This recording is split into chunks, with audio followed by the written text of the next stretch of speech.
Hi, so today I wanted to discuss different ways to use YouTube in the classroom. I know YouTube can be thought of as a website that can't really come into the classroom, but I think if used correctly, it can be a really helpful tool for teachers and students. So the first thing that you want to do if you're planning on using YouTube in the classroom is you want to make sure that your videos show a fun side of the lesson. You want to make sure that your lesson is being enhanced by the video.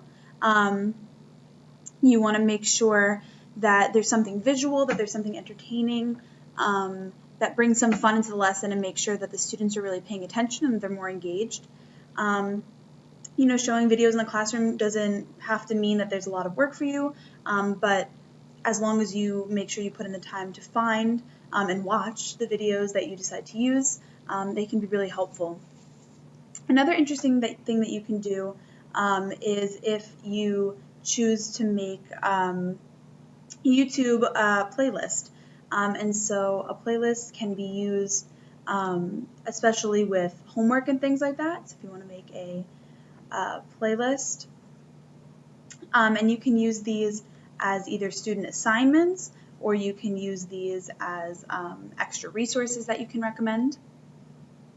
Or you can record your class lessons or lectures and save them for future viewing on YouTube and make your own playlists. So these playlists can be really helpful either using other people's videos or using your own videos and having them all in one place that your students can see.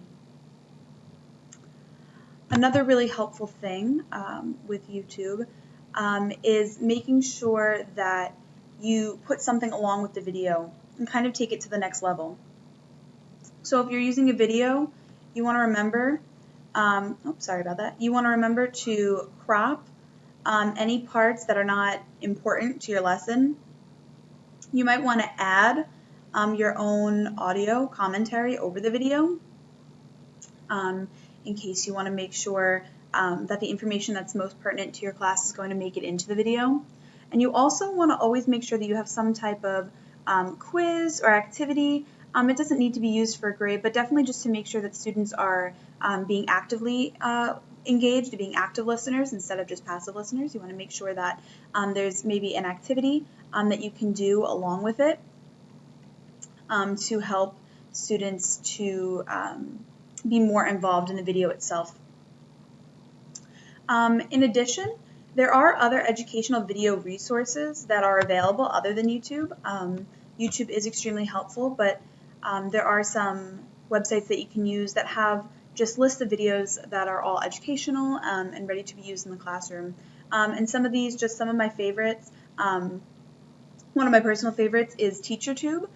So basically it's a YouTube. I'll write that down here. But basically TeacherTube is a YouTube for teachers. All of the videos are safe, they're educational, and they can be used in the classroom. So you don't really have to go through and watch every single one of them and have to go through and really pay attention to make sure everything that you are going to show is going to be appropriate. Everything is ready to go on there. But just some other good ones. You have Neo K-12, Explore, TED-Ed, Zane Education, How Stuff Works, PBS Video, National Geographic, NASA TV, BBC, just a bunch of different platforms that you can use that have videos. But basically, in short, between using all of these resources, you should have no trouble finding videos that are appropriate for the lessons that you've planned. And if you do find a subject that's not covered all the way, you can always make your own video. Right now I'm making a screencast, and that's something that's really easy to figure out how to do. And it's a good way to have an interactive assignment in the classroom. So I hope that after watching this, you're a little bit less scared to use YouTube in the classroom, as it can be a really helpful tool. So thank you so much for listening.